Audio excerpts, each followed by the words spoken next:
Prof. Cipta Lesmana. Kita akan kritik-kritik santai ya, pasti ada masukan pastinya. Dan dari segi yang akan nanti memihak masyarakat seperti apa nanti akan melihat permasalahan yang ada di Indonesia, Mbak Ridwan Saidi. Pertama sekali pasti saya ingin bagaimana kemudian seorang ekonom melihat kondisi perekonomian Indonesia. Pak Fuad melihat seperti apa sih? Sudah jadi pengetahuan umum ya selama paling tidak 10 tahun terakhir ini ekonomi Indonesia, pertumbuhan ekonomi ya itu digerakkan oleh konsumsi. Ya, tidak begitu kuat oleh investasi ataupun apa, konsumsi itu dah data statistik BPS dan sebagainya begitu. Nah, konsumsinya ini kekuatan pertumbuhan ekonomi itu terusik atau diusik. Yang mengusik itu sadar apa tidak sadar, tentunya sadar adalah pemerintah sendiri. Karena konsumsinya ini terusik, maka berarti konsumen kan yang terganggu ini, artinya konsumen kemudian daya belinya menurun. Karena daya beli konsumen menurun, pasar jadi sepi. Jadi produk turun, mungkin juga akan lebih banyak pengangguran lagi. Akibatnya itulah pertumbuhan ekonomi yang kita tahu sekarang lagi sedang geger. Pertumbuhan ekonominya turun rendah menjadi 4,7 kan. Padahal tadi dijanjikan nanti tahun 15 pertumbuhan ekonomi akan naik. Jadi di tengah-tengah turun begini pemerintah pun masih ribut. Nanti pertumbuhan tahun 16 akan naik 5,6,2. Sekarang aja di depan mata lagi hancur begini kan ya. Masih ngibul untuk yang akan datang. Jadi, nah, kenapa itu turun masalahnya kan? Kenapa pemerintah memukul justru kekuatan ekonomi itu sendiri yang ada di situ? Yang paling terpukul itu papan bawah karena apa? Pemerintah memulai dengan menaikkan BBM, menaikkan TDL, menaikkan ongkos transportasi publik, yang kemudian diikuti mengangkat harga-harga yang lain. Akibat harga-harga naik itu yang kita kenal dengan inflasi, maka penghasilan real orang bawah terutama itu turun. Padahal ini adalah kekuatannya daya beli itu untuk mendongkrak perekonomian, konsumsi turun. Nah di situ kita rasakan kok pasar sepi ya, orang jualan itu kalau kita perhatikan betul ya. Saya melihat dengan nyata kepala, orang jualan itu nasi goreng, kalau malam mie goreng yang keliling-keliling menurun. Pasar-pasar Tanah Abang itu sepi dan seterusnya. Itu penjualan yang bikin daster, garmen, baju apa semua itu juga sepi semua. Pasar Tanah Abang sampai hari gini ini mau puasa nih sepi. Jadi memang benar-benar angka statistik yang dikeluarkan BPS pertumbuhan turun itu terasa betul di pasar. Baik, tapi Pak Fuad sebenarnya kalau dari yang dilakukan oleh pemerintahan Jokowi JK dengan memilih menteri-menteri ekonominya, sebenarnya awalnya kebijakan-kebijakan dilakukan diharapkan menjadi solusi. Ini kebijakan-kebijakan tadi itu yang mungkin tidak diperhitungkan, tidak dikalkulasi, terlalu mendadak itu pukulannya itu seketika terasa. Langsung pasar itu sepi, orang langsung pada kelabakan, gak bisa pada belanja. Mahasiswa-mahasiswa itu juga mungkin mulai kesulitan atau dikurangi kiriman uangnya dari para orang tua. Nah, karena adanya gangguan pada perekonomian seperti ini, inflasi, makanya kurs itu tentu ada masalah-masalah ekspor yang tertekan segala macam ya. Tetapi yang jelas karena inflasi, dolar bilang dong orang yang punya dolar, gua nggak mau lagi sekarang dihargai 10.000 1 dolar, nilai rupiah lu udah turun, merosot begitu, apa-apa mahal. Saya minta naik harga dolar, itu dolar sampai 13.000 itu ya. Itu biar rakyat kecil gampang paham. Ini kan barang kita banyak yang dari impor. Ya. Karena itu ini ikut membantu lagi, namanya itu imported inflation. Barang-barang yang kita beli dari luar negeri pakai dolar, di dalam negeri tambah naik lagi. Tambah naik dari barang-barang yang tadinya sudah didorong naiknya oleh pemerintah, naikin itu harga BBM bolak-balik segala macam itu. Jadi timingnya itu sangat salah.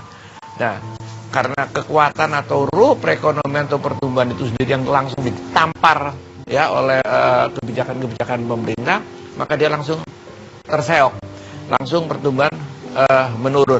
Sementara itu anggaran pemerintah sampai sekarang pada belum cair. Pak Cip, kalau melihat kita tidak ingin ya pada saat kemudian menterinya dikritik, kemudian yang kemudian muncul bukan kinerja yang baik, tapi kemudian saling tuding gitu permasalahan yang lalu. Itu gitu. Biasa itu. Oke. Itu biasa. Pejabat kita, menteri kita itu paling senang tuh jual kambing hitam. Paling senang. Itu biasa. Dari dulu saya perhatikan tuh komunikasi itu kambing hitam. Dicari siapa yang disalahkan itu. Yang jelas bukan salah saya gitu loh. Salahkan ini gitu loh. Itu kelemahan pejabat tinggi kita termasuk menteri-menteri. Ya. Dilempar ini. Petrol tuh dari dulu udah ketahuan mafia. Dulu kita kan pernah juga bikin program di salah satu televisi kan. Kita hajar habis-habisan. Waktu itu hadir Dahlan Iskan, Dirut Pertamina. Wah hadir semua. udah hajar habis semua. Tapi dikatakan nggak ada tuh, bohong semua, nggak ada semua. Ternyata kan diungkap sama si Faisal Basri kan, memang ada kan. Ternyata kan dibubarkan gitu kan ya Petra loh. Isu lama itu udah 10 Isu tahun. lama itu udah lama sekali. Oh, saya dengan Pak Fuad sama-sama dulu. Di waktu di televisi itu kita hajar gitu ya. Nah, sekarang ada lagi pembelaan, ya bela Petra macam-macam segala gitu ya. Emang dari dulu itu ya mafia minyak gitu.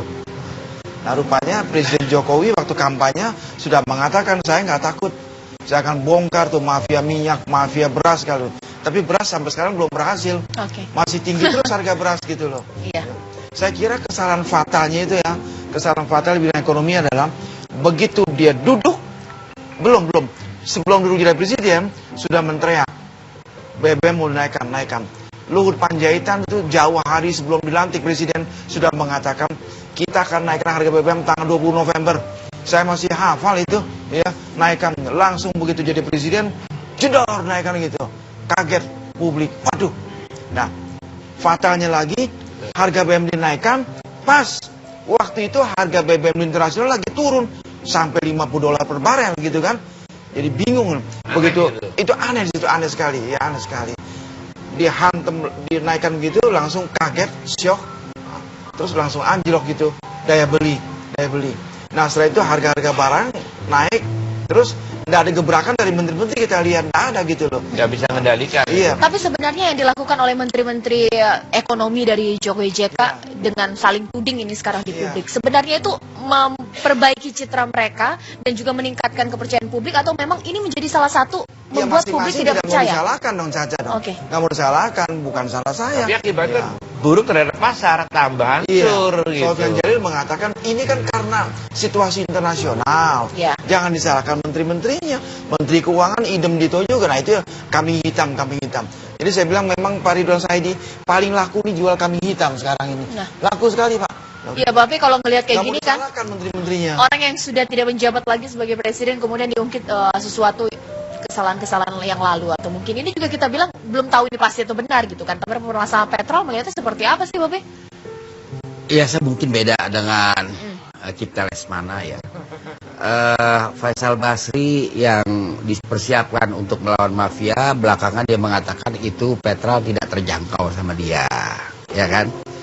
Jadi ini adalah satu sistem, satu network di dalam perdagangan minyak yang boleh dikatakan sudah lama ini ada, bahagian daripada sistem perdagangan minyak internasional.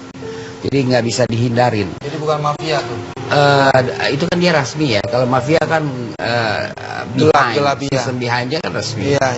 Jadi si pembeli harus deal ke situ, si penjual harus deal ke situ. Itu ada satu kesepakatan bahwa kalau pemerintah bagusnya kalau mau minta bagian bilang baik-baik lah ya. Minta bagian gitu. Itu minta baik-baik, nggak usah bikin heboh. Jadi dia nggak bisa lawan ke Petra. Tapi akibatnya harga BBM kita naik, premium macam-macam. Iya, sekarang 3 bulan aja Pak Ridwan, 3 bulan aja ini tidak diaktifkan Petra itu sampai puluhan juta $2 yang diselamatkan. Sudah ketahuan Pak Fuad. 22 juta US Iya, dollar. betul. Hampir 300 lah miliar. Nah, bayangin itu sekian Jadi puluh kita semua tahun berapa dirugikan, triliun rakyat. itu. Ya, Nah, kemarin oke. yang dapat Pemerintah dirugikan, Bukan. Rakyat dirugikan, rakyat Pak. dirugikan, pemerintah dirugikan. Oke, nah sekarang dengan dia bekukan ini karena dia tidak Iya. dibubarkan karena Iya. badan hukumnya internasional. Lalu apa? Selanjutnya apa? Ya Sistem kan, proses perdagangannya hukum. bagaimana yang akan dia kembangkan? akan ditangani bukan oleh Petra, artinya oleh Pertamina Oleh Pertamina langsung. sendiri. Jadi tapi yang sekarang ini kan katanya komisi aja tempoh hari ngambilnya $1.32 kabarnya gitu kan. Juga dalam waktu sekian bulan sekarang tidak diaktifkan sekian banyak puluh juta dolar. Nah selama ini makanya orang hitung triliun. Nah siapa yang menikmati bertriliun-triliun? Kenapa mesti uang ini perusahaan besar kok mesti beli pakai calo, kasarnya begitu kan? Betul ya. Tapi ditaruh di luar negeri, jadi kita tangannya BPKP juga mungkin nggak begitu full lah Nggak kalau bisa jangka, iya. perusahaan dalam negeri kan. Ini kan mau melakukan perubahan sistem di dalam perdagangan minyak Indonesia dengan luar dan sebagainya. Apa itu sudah dipersiapkan dengan baik? Saya tidak takut dengan Petra, tapi ini adalah the existing system yang dulu juga dipakai oleh pemerintah yang terdahulu. Iya betul. Nah, jadi ini ya harus dipikir baik-baik. Ini adalah soal sistem yang mau diubah. Jadi bukan soal retorika. Kita balik lagi kemudian bagaimana tingkat ketidakpuasan rakyat terhadap pemerintahan Jokowi JK ini semakin meninggi. Ini juga kalau lihat bagaimana kemudian harga tinggi, tapi daya beli masyarakat tidak begitu baik, menurun bahkan. Pasti menurun karena ekonomi cukup sulit untuk sekarang. Ya, nanti kedepannya seperti apa nanti? Menurunnya inflasi itu kelihatannya ya 5-6%, tapi di papan bawah orang kecil, wong cilik. Ini kan tadi saya katakan ekonomi wong cilik sudah tertekan, udah mulai berat betul ekonomi wong cilik. Tapi sebenarnya tertekannya lebih besar lagi dari yang kita bayangin karena penghasilan mereka umumnya tingkat inflasi di bawah itu jauh lebih tinggi daripada tingkat inflasi yang nasional satu. Jadi selain ekonomi cilik tadi mulai rusak atau turun, sebetulnya mulai menghantam penjualan properti, kabarnya turun sampai hampir 50%, penjualan otomotif 15% menurun, sampai 20%, makanan minuman turun 10%, elektronik, garmen dan sebagainya itu menurun, tapi ekspor juga menurun. Jadi ini kalau dilihat dari besaran yang makro maupun yang langsung di pasar kita lihat itu memang berat terpukul. Jadi selama 7 bulan ini memang kayak terus terang aja masih gagal 7 bulan ini menurun benar gitu loh. Tapi kemudian aneh Pak Fuad, bagaimana kemudian lembaga pemeringkat Standard & Poor mengatakan bahwa outlook Indonesia ini kemudian bergeser dari stabil ke positif. Standard Poor ini kita nggak bisa pegang banget terus terang aja, karena biasanya suka ada agenda. Ini kan saya yang katakan itu kan satu angka tadi dari angka semuanya ya kan. Nilai tukar petani misalnya kita sudah tahu nilai tukar petani menurun, kurs rupiah menurun, kan gitu kan. Pertumbuhan ekonomi menurun. Jadi kalau Standard & Poor yang ada di seberang sono dia bikin cerita macam-macam itu saya nggak tahu juga. Dia bikin cerita sendiri. Bohong itu Pak ya, Fuad. dia itu suka punya agenda, suka ini sendiri. Hari ini kita makan beras plastik, bulan depan kita makan beras beling. Nah itu waktu kita akhirnya nasi jagung. Kok saya nggak ngalahin Pak Ridwan?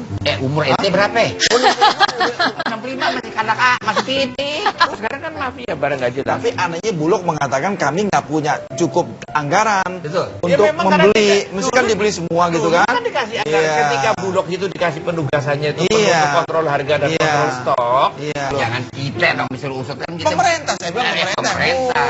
Masa masyarakat yang Pemerintah ini mandor Valuta asing itu 4.000 triliun. Hari ini kita makan beras plastik, bulan depan kita makan beras beling. masa masyarakat Pemerintah ini mandor kawat, kerja kendor, makan kuat. harus reshuffle. Copot satu-satu semua ya. Mau diri sahabat beduk lohor juga nggak ada gunanya. Mau bangun di sekian, mau bangun di sekian, mau bangun di sekian. Itu mah bebas ngomong, mah nggak pakai meterai. Pak, mendingan beli baru aja deh Pak. Ini udah kagak bisa dibetulin. Ke Babe dulu, Babe. Kok bisa ya rakyat kita, beras itu kan ibaratnya sudah jadi bahan utama kebutuhan pokok kita, tapi kemudian ada yang palsu. Sebelum sampai ke beras plastik ya, saya ingin bicara dulu tentang argumentasi yang juga dikeluarkan oleh Bank Indonesia bahwa bangkrutnya ekonomi Indonesia karena Amerika kuat. Gitu kan. Jadi ini tidak bisa main salah-salahkan ya kan, bahwa kita nggak salah. Harus akui bahwa pemerintah yang sekarang ini tidak capable. Kalau dia dikasih panjang waktu 6 bulan lagi, hari ini kita makan beras plastik, bulan depan kita makan beras beling. Jadi Itu mah udah lumping. Jadi sebaiknya jatuh aja Pak Jokowi. ya jatuh juga konstitusional. Ya kan, jangan salah, jatuh juga konstitusional, bukan di luar konstitusi. Jadi karena itu menurut hemat saya, mengenai beras plastik ini adalah itu indikasi kejatuhan pemerintah. Karena saya mengalami menjelang kejatuhan Pak Karno juga ada beras plastik. Jadi itu waktu beras plastik bukan hal yang baru. Kita mengerti beras plastik itu waktu kampung saya gempar. Karena kan orang karena agak susah sayur mayur ya. Dia bikin nasi goreng, itu kan nggak bisa digoreng. Beras plastik. Itu kira-kira sekitar Februari Maret 65. Nah itu waktu kita akhirnya berpindah kepada nasi jagung. Kok saya nggak ngalahin Pak Ridwan? Umur ente berapa? 65 masih kanak masih titik. Di mana saya, Be? Saya 17 tahun waktu itu.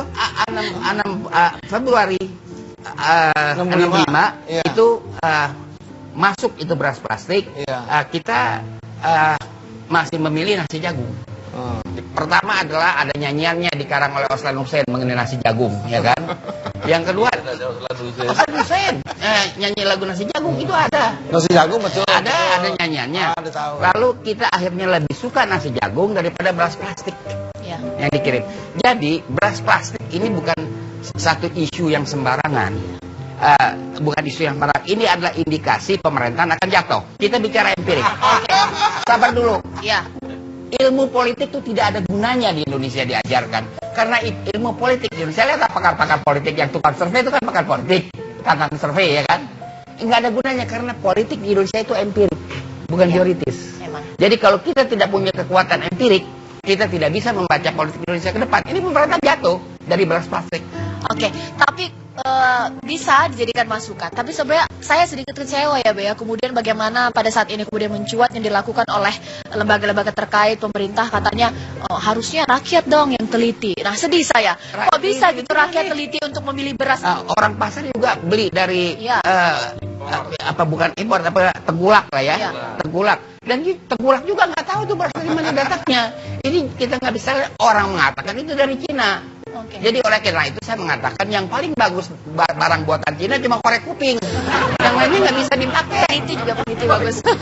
Peniti. Iya, peniti, korek kuping, pastel, bakal konde. Cuman itu, lainnya nggak bisa.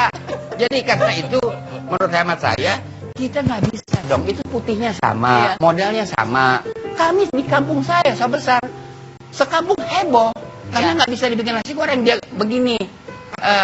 Kental kayak ongol-ongol. Kayak ongol-ongol, gimana ongol-ongol digoreng? Baik, Prof, bahas dulu dong, Prof. Ini pada saat beras plastik kemudian mencuat, tapi kemudian respon yang dilakukan oleh Menteri-Menteri Ekonomi ya masih biasa-biasa aja, nggak terlalu banyak yang bisa terobosan yang dilakukan. Iya, itu nggak sensitif, lagi-lagi cari kambing hitam lagi. Publik disalahkan, publik yang mesti pinter-pinter pilih gitu kan, katanya begitu kan. Ya salahkan publik lagi gitu loh ya. Mesti kan pemerintah punya kewajiban mengusut gitu loh, mengusut dari mana datangnya beras plastik ini. Bisa diusut diusut kalau mau bisa gitu loh. Jangan kita dong disuruh usut kan kita. Pemerintah, saya bilang pemerintah. Masa masyarakat. Pemerintah ini mandor kawat, kerja kendor, makan kuat.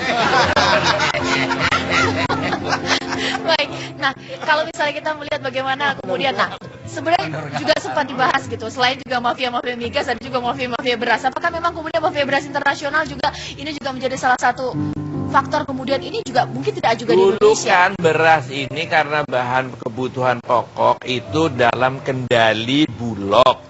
Bulog mempunyai kewenangan yang penuh dulu itu, dan waktu Bulog masih penuh sekurang-kurangnya harga terkontrol, beras selalu ada, harga lebih murah dan nggak ada kejadian-kejadian begini.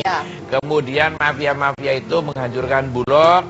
Bulog sudah nggak bisa berperan lagi, kemudian dikerjain oleh para mafia. Mafia ini dapat dukungan juga dari internasional kan. Itu untuk ini di Indonesia dia akan jadi pasar bebas.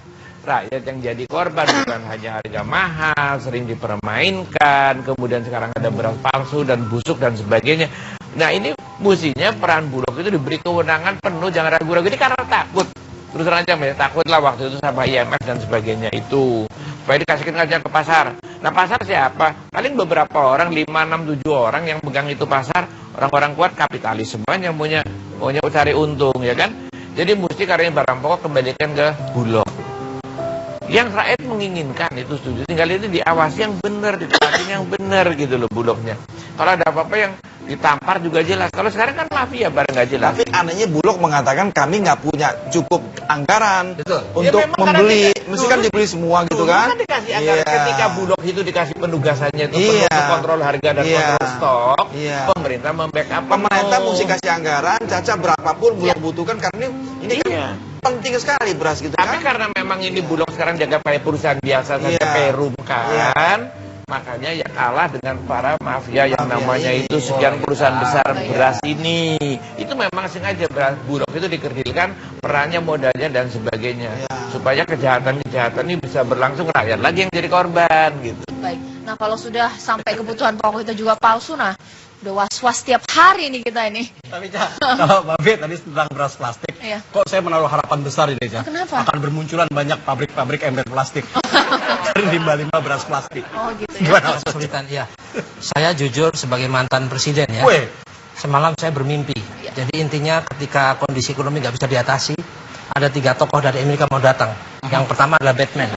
Dia datang membantu mengentaskan kemiskinan. Dia terkendala dengan mobil karena mobil dari Amerika diimpor, biaya pajak biaya masuknya tinggi kan, nggak bisa. Yang kedua Superman. Superman begitu masuk dia terkendala dengan undang-undang pornografi karena dia pakai celananya di luar. Kan? Yang ketiga ada Catwoman, dia kalah sama kucing garong. Jadi intinya hanya kita lah yang bisa menyelesaikan, pemimpin kita gitu Mbak Caca. Ya. Bukan kucing garong. Ya Bu Pirsa, kalau memang kebijakan perekonomian kita tadi sudah dibahas, beberapa memang diberi garis merah atau rapot merah. Kemudian mengapa pemerintahan Jokowi JK agak maju mundur untuk melakukan reshuffle kabinet khususnya untuk menteri-menteri ekonominya? Nanti kita akan bahas sesaat lagi, hanya di Respon. Harus reshuffle, terutama tim ekonomi dan tim hukum. Copot satu-satu semua ya. Mau diri sahabat beduk loho juga nggak ada gunanya. Itu saya terus terang sengaja pergi ke Tanah Abang. Itu tidak seramai tahun yang lalu, 4.000 triliun. Hari ini kita makan beras plastik, bulan depan kita makan beras beling. Masa masyarakat Pemerintah ini mandor kawat, kerja kendor, makan kuat. harus reshuffle, copot satu-satu semua ya. Mau diri sahabat beduk loho juga nggak ada gunanya. Mau bangun di sekian, mau bangun di sekian, mau bangun di sekian. Itu mah bebas ngomong, mah nggak pakai metere. Pak, mendingan beli baru aja deh Pak. Ini udah kagak bisa dibetulin.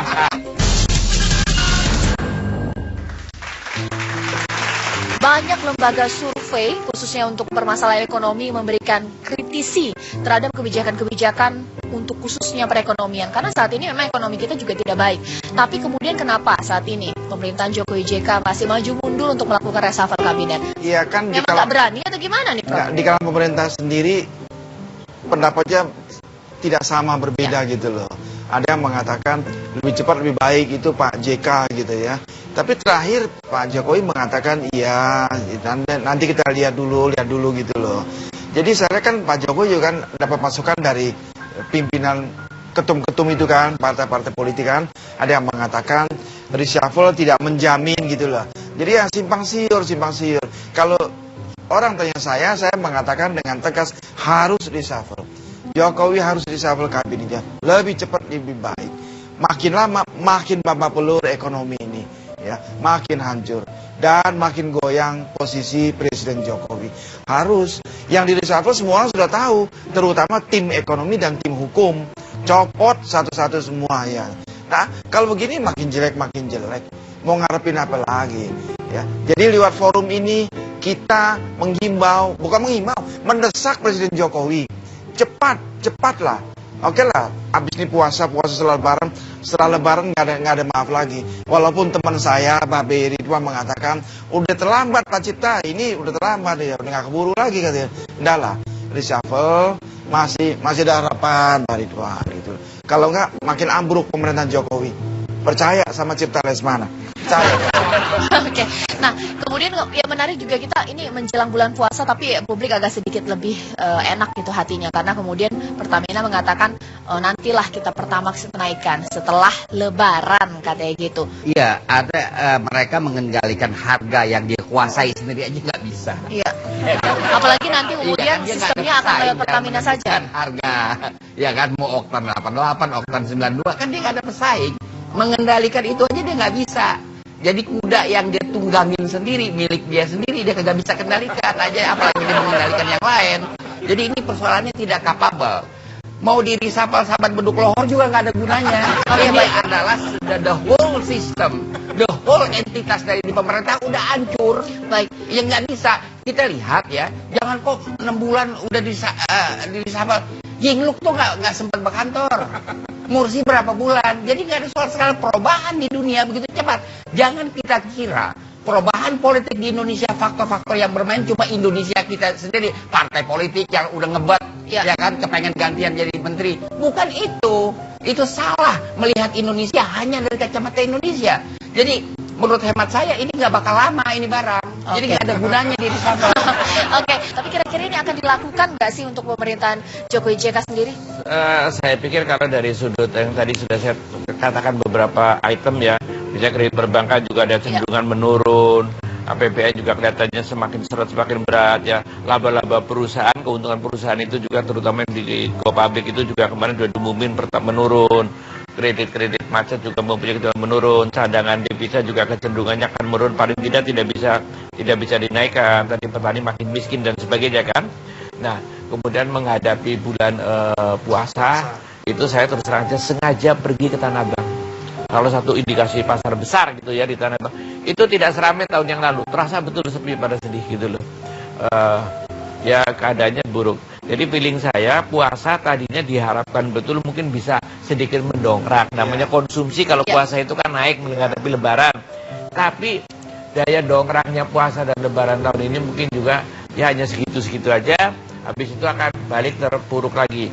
Makanya kalau tadi ada bilang standar pur itu mengatakan akan lebih bagus segala macam, saya sih udah menduga itu udang di balik batunya karena ada tawaran kredit dari Bank Dunia lah, itu kaitannya ke situ aja yang 11 miliar itu kan. Yang kemudian dikritisi oleh para analis atau ekonom kita adalah bahwa kemudian kebijakan menteri-menteri ekonominya itu terlalu repot, lama untuk membahas permasalahan ekonomi makro, tapi yang mikro juga tertinggal gitu. Mesti turun semua nih Menteri Perdagangan, Bulog semua gitu kan, betul-betul amankan. Ya, Sebab kalau harga makin tinggi, Mari Pengas itu kerjaannya turun ke operasi pasar. Diapain ke pasar? Untuk menekan operasi pasar, Pak. Menteri-menteri itu ke pasar cuma ngeliat-ngeliat terus tanya. Nah, ini Indonesia luas Bang Bro, dia mau bolak-balik tiap hari ke Iya. pasar kayak ibu-ibu belanja juga nggak ada ini apa-apa. pencitraan lagi. Berapa 1 liter gitu kan? Itu, gitu kan? saya pikir emang kurang kerjaan tuh pada. Yang sangat mengherankan pernyataan BIN minggu lalu yang dimuat oleh sebuah surat kabar Indonesia dalam darurat pangan dan energi. Oh iya, saya Itu baca. jelas Iya. di sebuah koran pagi, ya kan? Iya. Itu kok nggak ada tanggapan. Kita akan bahas sesaat lagi, hanya di Respon. Utang dalam bentuk valuta asing itu sudah mendekati 4.000 triliun. Lah ini dia nendang bola juga kagak bisa. Ini menteri-menteri pada. Kalau kita umpamakan kepada sepak bola, gimana kita suruh bikin terobosan? Mau bangun di sekian, mau bangun di sekian, mau bangun di sekian. Itu mah bebas ngomong, nggak pakai meterai. Pak, mendingan beli baru aja deh Pak. Ini udah kagak bisa dibetulin. 1.000 triliun. Hari ini kita makan beras plastik, bulan depan kita makan beras beling. Masa masyarakat Pemerintah ini mandor kawat, kerja kendor, makan kuat. harus disabot, copot satu-satu semua ya. Mau diri sahabat beduk lohor juga gak ada gunanya. Mau bangun di sekian, mau bangun di sekian, mau bangun di sekian. Itu mah bebas ngomong, nggak pakai meterai. Pak, mendingan beli baru aja deh Pak. Ini udah kagak bisa dibetulin. Baik pemirsa, setelah melihat data-data yang kemudian dikeluarkan bahwa saat ini katanya ekonomi kita juga tidak buruk-buruk banget. 300 surplus neraca perdagangan juga katanya. Gimana sih itu Pak Fuad? Gimana bilang rupiah menguat? Sekarang gini ya, utang falas kita ini juga mulai harus diwaspadai. Utang dalam bentuk valuta asing itu sudah hampir 300 miliar US dollar atau kira-kira sudah mendekati 4.000 triliun, luar biasa. Nah, sehingga rasionya itu utang luar negeri ini yang falas ya kepada PDB sudah 33,5%. Padahal sejak masa reformasi kita udah pernah mencapai angka cuma 20-an. Sekarang udah 33,5%. Dan seluruhnya naik. Kemudian debt service ratio, yaitu rasio antara kewajiban-kewajiban kita dengan pemasukan dengan dari duit falas ekspor itu ya. Angka amannya itu 30%. Ini bagi orang-orang yang sok ngerti makro kan segala macam. Sekarang itu sudah 56%. 56%. Ya 56 Pak. Dianggap ini udah memang berat juga ya kan. Nah, rasio yang tadi itu, rasio utang yang 4.000 triliun dalam nilai rupiah atau 300 miliar US dollar itu 44,5%-nya pemerintah, 55,5%-nya itu swasta. Nah, dengan kondisi, saya tambahin lagi, tahun ini, tahun 2015, Bursa Efek Indonesia itu mentargetkan 32 perusahaan harus untuk jadi emiten, artinya perusahaan yang IPO, yang go public perusahaannya. Udah hari gini cuma 4. Jadi kira-kira nanti jangan paling nambah berapa biji lagi, jangan-jangan 4 atau kurang. Jadi kan banyak target-target yang nggak dicapai. Ya. Jadi kita itu harus pakai angka yang real. Kalau soal rencana pemerintah mau bangun di sekian, mau bangun di sekian, mau bangun di sekian, itu mah bebas ngomong, mah nggak pakai meterai. Bebas aja, nggak ada pajaknya orang ngomong kan. Jadi orang jangan terpukul antara yang direncanakan. Mau begini, mau bebas aja ngomong. Iya. Kalau Pak Jokowi minta Pak Fuad misalnya gitu kita nggak usah berandai-andai apa. Kita mau berbicara yang konkret-konkret itu, siapapun juga yang menjalankan polisi-polisi cepat. Ini cepat, iya. Pak Fuad bilang ini menteri-menteri supaya melakukan terobosan. Iya. Itu adalah istilah sepak bola. Zaman Belanda disebutnya durgebrak. Betul maksudnya. Durgebrak melakukan terobosan dari barikade pertahanan melawan. Durgebrak dipanggilnya kan. Itulah Pak. itu bisa dilakukan oleh pemain bola. Kalau kita umpamakan sepak bola, lah ini dia nendang bola juga kagak bisa. Ini menteri-menteri pada. Kalau kita umpamakan pada sepak bola, gimana kita suruh bikin terobosan? Menteri bisa bikin kebijakan-kebijakan dong. Iya, kebijakannya 6 bulan ini anjur-anjuran. Gimana? Ibaratnya ini pemerintah dari data-data yang diungkapkan oleh Pak Fuad Bawazir, itu kita umpamakan kepada RUJ, jam tangan, kita bawa ke bengkel di Pecenongan, dia bilang, wah Pak, mendingan beli baru aja deh Pak, ini udah kagak bisa dibetulin. Baik. Nah, Prof, apakah memang nunggu harus parah banget baru Presiden berani mereshuffle? Nah, kalau saya yakin setelah Lebaran reshuffle, saya yakin. Terutama ya menteri-menteri di Kalau bidang terus-terusan begini Sampai ya menunggu reshuffle, kira-kira apa yang harus dilakukan oleh para menteri-menteri? Ya lempar anduk. Ya lempar anduk. Orang semati. Lempar anduk, KO. Aku khawatir gitu ya. Jadi pemerintah ini nanti bukan mengentaskan kemiskinan, tapi menetaskan kemiskinan. Tambah banyak. Kita berharap tidak seperti itu. Ini pengalaman saya dulu di tahun 2009. Saya ada 3 kandidat wakil presiden dulu Pak. Wih. Jadi saya dipasangkan dengan Pak Ihsanuddin, SBY dengan Ihsanuddin, saya nggak cocok. Saya berkata tidak gitu kan. Dan yang kedua yang saya agak harus berani ambil keputusan. Saya dipasangkan dengan Burani. Akhirnya SBY berani. Tapi istri saya marah-marah. Ini saya jadi pribadi yang nggak berani. Intinya adalah Pak Jokowi mesti pilih yang terbaik untuk kemajuan bangsa ini. Kira-kira gitu Mbak. Dalam sebuah negara, kestabilan perekonomian itu menjadi tolok ukur keberhasilan suatu negara. Saya Canisa mengakhiri respon pada malam hari ini. Terima kasih, sampai jumpa. We don't have to worry about nothing. 'Cause we got the fire.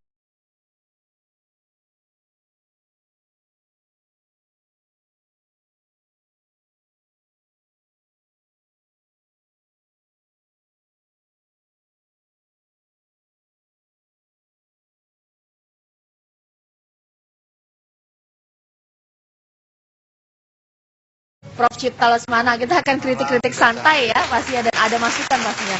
Dan dari segi yang akan nanti memihak masyarakat seperti apa nanti akan melihat permasalahan yang ada di Indonesia, Bapak Ridwan Saidi. Pertama sekali pasti saya ingin bagaimana kemudian seorang ekonom melihat kondisi perekonomian Indonesia. Pak Fuad melihat seperti apa sih? Sudah jadi pengetahuan umum ya, selama paling tidak 10 tahun terakhir ini ekonomi Indonesia, pertumbuhan ekonomi ya itu digerakkan oleh konsumsi. Ya, tidak begitu kuat oleh investasi ataupun apa, konsumsi. Itu dah data statistik BPS dan sebagainya begitu. Nah, konsumsinya ini, kekuatan pertumbuhan ekonomi itu terusik atau diusik kiriman uangnya dari para orang tua. Nah, karena adanya gangguan pada perekonomian seperti ini, inflasi, makanya kurs itu tentu ada masalah-masalah ekspor yang tertekan segala macam ya. Tetapi yang jelas karena inflasi, dolar bilang dong orang yang punya dolar, gua nggak mau lagi sekarang dihargai 10.000 1 dolar, nilai rupiah lu udah turun, merosot begitu, apa-apa mahal, saya minta naik harga dolar. Nah, itulah dolar sampai 13.000 itu ya, itu biar rakyat kecil gampang paham. Ini kan barang kita banyak yang dari impor, karena itu ini ikut membantu lagi, namanya itu imported inflation. Barang-barang yang kita beli dari luar negeri pakai dolar, di dalam negeri tambah naik lagi. Tambah naik dari barang-barang yang tadinya sudah didorong naiknya oleh yang mengusik itu, sadar apa tidak sadar, tentunya sadar adalah pemerintah sendiri. Karena konsumsinya ini terusik, maka berarti konsumen kan yang terganggu ini, artinya konsumen kemudian daya belinya menurun. Karena daya beli konsumen menurun, pasar jadi sepi. Jadi produk turun, mungkin juga akan lebih banyak pengangguran lagi. Akibatnya itulah pertumbuhan ekonomi yang kita tahu sekarang lagi sedang geger. Pertumbuhan ekonominya turun rendah menjadi 4,7 kan. Padahal tadi dijanjikan nanti tahun 15 pertumbuhan ekonomi akan naik. Jadi di tengah-tengah turun begini pemerintah pun masih ribut. Nanti pertumbuhan tahun 16 akan naik 5,6,2. Sekarang aja di depan mata lagi hancur begini kan ya. Masih ngibul untuk yang akan datang. Jadi pasar Tanah Abang itu sepi dan seterusnya, itu penjualan yang bikin daster, garmen, baju apa semua itu juga sepi semua. Pasar Tanah Abang sampai hari gini ini mau puasa nih sepi. Jadi memang benar-benar angka statistik yang dikeluarkan BPS pertumbuhan turun itu terasa betul di pasar. Baik, tapi Pak Fuad sebenarnya kalau dari yang dilakukan oleh pemerintahan Jokowi JK dengan memilih menteri-menteri ekonominya, sebenarnya awalnya kebijakan-kebijakan dilakukan diharapkan menjadi solusi. Ini kebijakan-kebijakan tadi itu yang mungkin tidak diperhitungkan, tidak dikalkulasi, terlalu mendadak, itu pukulannya itu seketika terasa. Dak, langsung pasar itu sepi, orang langsung pada kelabakan, nggak bisa pada belanja. Mahasiswa itu juga mungkin mulai kesulitan atau dikurangi. Jadi, nah, kenapa itu turun masalahnya kan? Kenapa pemerintah memukul justru kekuatan ekonomi itu sendiri yang ada di situ? Yang paling terpukul itu papan bawah, karena apa? Pemerintah memulai dengan menaikkan BBM, menaikkan TDL, menaikkan ongkos transportasi publik, yang kemudian diikuti mengangkat harga-harga yang lain. Akibat harga-harga naik itu kita kenal dengan inflasi, maka penghasilan real orang bawah terutama itu turun. Padahal ini adalah kekuatannya daya beli itu untuk mendongkrak perekonomian, konsumsi turun. Nah, di situ kita rasakan kok pasar sepi ya. Orang jualan itu kalau kita perhatikan betul ya, saya melihat dengan mata kepala. Orang jualan itu nasi goreng, kalau malam mie goreng yang keliling-keliling menurun. Pas